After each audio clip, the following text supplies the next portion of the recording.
हे आहे BTV network आणि आपण पाहत आहात चॅनल बी.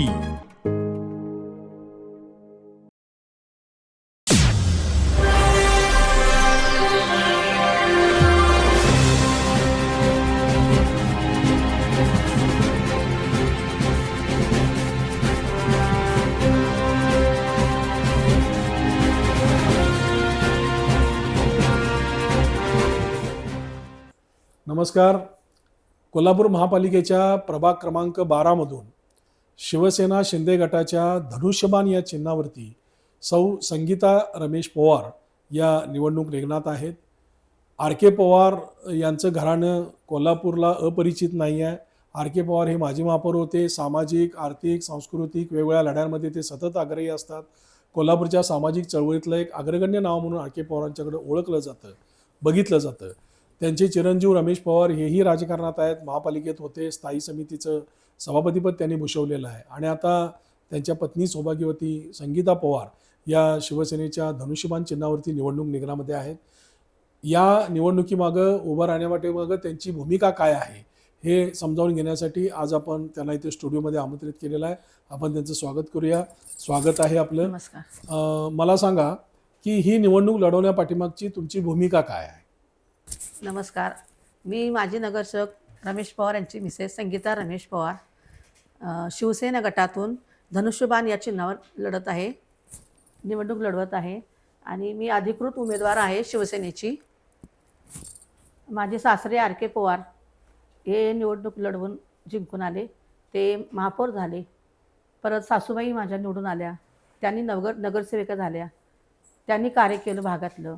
मिस्टर माझे रमेश पवार हे नगरसेवक झाले, स्टँडिंग चेअरमन झाले. त्यांनी प्रभागाचं सर्व कार्य केलं. कोणती कामे, सगळ्यांच्या अडचणी, पाण्याची असो, गटारीची असो, भागातील सगळ्या नागरिकांच्या अडचणी दूर केल्या. तर त्याच्या जोरावर आज मी या निवडणुकीमध्ये उतरले आहे. निवडणुकीमध्ये उभं राहण्यापाठीमागची भूमिका तुम्ही स्पष्ट केली. आता मला माझा पुढचा प्रश्न असा आहे की तुम्ही गेल्या काही दिवसांपासून प्रचार करत आहात. प्रचाराचा आता शेवटचा टप्पा जवळ आलेला आहे. तर पूर्वी एकच प्रभाग होता, आता 4 प्रभाग झालेले आहेत. तर 4ही प्रभागामध्ये तुम्ही जेव्हा फिरता तेव्हा लोक तुम्हाला भेटतात, महिला तुम्हाला भेटतात, त्यांच्या समस्या तुम्हाला सांगतात. त्यावरून तुम्हाला अंदाज आला असेल की या 4 प्रभागामध्ये प्रमुख समस्या नेमक्या काय आहेत? प्रमुख समस्या म्हटलं तर कचऱ्याची समस्या आहे प्रभागात. परत महालक्ष्मी मंदिरात शौचालय पाहिजे ही समस्या आहे. ठिकठिकाणी कचऱ्याचा उठाव होत नाही. पाण्याची समस्या आहे. आणि काय भाजी मंडईचा काय विषय आहे? भाजी मंडईमध्ये पण कचरा उठाव होत नाही, त्याची समस्या आहे. म्हणजे तुमच्या प्रभागामध्ये महालक्ष्मी मंदिर आहे. त्या महालक्ष्मी मंदिरामध्ये ज्या काही भाविक आणि पर्यटकांना आता असुविधा होतात, तर त्या गैरसोयी दूर करण्यासाठी तुम्ही प्रयत्न करणार.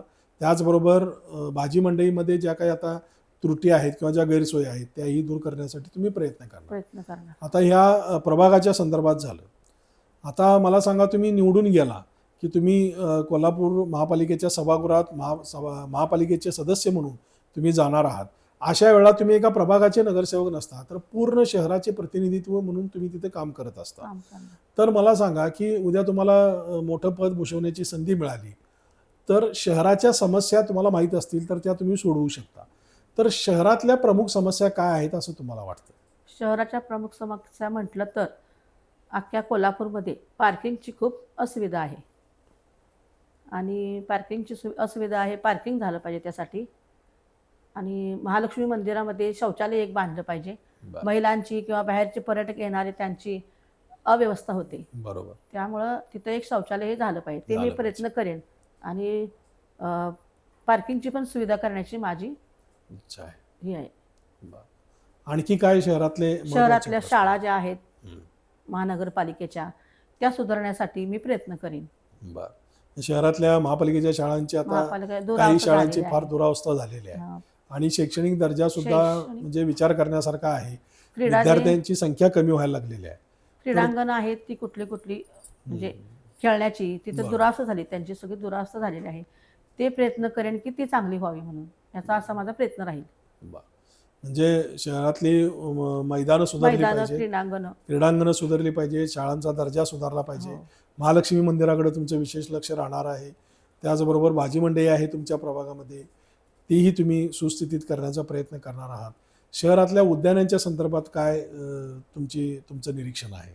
उद्यानाची पण दुरावस्था झालेलीच आहे. त्याचा पण प्रयत्न असेल माझे की ते पण व्यवस्थित व्हावी उद्याने. तुमच्या प्रभागात कुठली कुठली उद्यानं येतात? टाऊन हॉल आणि सुसरबाग या 2 उद्यान आहेत. त्याचं मी दुरुस्तीकरण करण्याचं काम करेन. तुमच्या घराण्याची राजकीय परंपरा काय आहे, ती राजकीय परंपरा एकदा तुम्ही सांगा. माझे सासरे R.K. पवार, ते महापौर झाले आणि सासूबाई आमच्या होत्या त्या नगरसेविका झाल्या. त्यांनी प्रभागाचं कार्य केलं, सासऱ्यांनी केले. मिस्टर माझे निवडून आले, ते पण नगरसेवक झाले. ते स्टँडिंग चेअरमन झाले, त्यांनी पण प्रभागाचं कार्य केलं. सासरे माझे आमदारकीला सुद्धा उभा राहिले होते. त्यामुळं जनतेचं आमच्यावर खूप प्रेम आहे. त्याच्या बळावरच मी या रिंगणात उतरले आहे. आमचे लाडके नेते एकनाथ शिंदे साहेब यांच्या लाडकी बहीण या योजनेमुळे सगळ्या महिलांना त्यांचा फायदा महिलांना खूप चांगल्या पद्धतीने होतो. शाळेची मुलांची गरजा असो किंवा घरातल्या गरजा असो, त्या गरजा त्या भागू शकतात त्यातून. त्या शिंदे साहेबांच्याच पाठबळामुळं मला ही शिवसेनेची उमेदवारी मिळालेली आहे आणि धनुष्यबाण हे चिन्ह आहे. की काय डोक्यामध्ये शहराच्या विकासासाठी करावं असं तुम्हाला वाटतं? शहराच्या विकासासाठी अख्ख्या कोल्हापुरात म्हटलं तर पार्किंगची समस्या आहे. परत महालक्ष्मीच्या मंदिरामध्ये बाहेरचे जे पर्यटक लोक येतात त्यांच्यासाठी सुविधा शौचालय हे असणं गरजेचं आहे. शौचालय पाहिजे. ठिकठिकाणी कचऱ्याची समस्या आहे, ती कचऱ्याची समस्या दूर केली पाहिजे. कचरा उठाव झाला पाहिजे. प्रभागातल्या जनतेला तुम्ही काय आवाहन कराल? नमस्कार, मी संगीता रमेश पवार प्रभाग क्रमांक 12B मधून निवडणूक लढवत आहे. मी अधिकृत शिवसेनेची उमेदवार आहे. महायुतीतून शिवसेनेची अधिकृत उमेदवार आहे. तर धनुष्यबाण हे माझं चिन्ह आहे. येत्या 15 तारखेला धनुष्यबाण या चिन्हासमोरील बटन दाबून मला प्रचंड बहुमताने विजय करा ही विनंती आहे. तर या होत्या संगीता रमेश पवार, प्रभाग क्रमांक 12 मधून शिवसेना महायुतीचा घटक पक्ष आहे. त्या शिवसेनेच्या अधिकृत उमेदवार म्हणून त्यांना उमेदवारी मिळालेली आहे. धनुष्यबाण चिन्हावर त्या निवडणूक लढवत आहेत. 28,000 मतदारांना त्या आता सामोरं जाणार आहेत. 15 तारखेला जनतेनं आपल्याला पुन्हा एकदा महापालिकेमध्ये पाठवावं आणि पवार घराण्याला, R.K. पवार यांच्या घराण्यामध्ये जी नगरसेवक पदाची परंपरा आहे ती परंपरा अशाच पद्धतीनं जनतेनं पुढं सुरू ठेवावी, अशा प्रकारचं आवाहन त्यांनी या निमित्तानं केलेलं आहे. त्याचबरोबर नगरसेवका म्हणून महापालिकेमध्ये गेल्यानंतर जे शहर विकासासाठी करावं लागेल त्याचाही प्लॅन, त्याचाही आराखडा त्यांनी तयार केलेला आहे. नगरसेविका म्हणून सभागृहात गेल्यानंतर टप्प्याटप्प्यानं तो विकास आराखडा आपण राबवू, अशा प्रकारचं आश्वासनसुद्धा त्यांनी दिलेलं आहे. 16 तारखेला जनता कुणाच्या पारड्यामध्ये कौल टाकते हे बघणं उत्सुक्याचं ठरेल. तोपर्यंत नमस्कार. हे आहे BTV नेटवर्क आणि आपण पाहत आहात चॅनल B.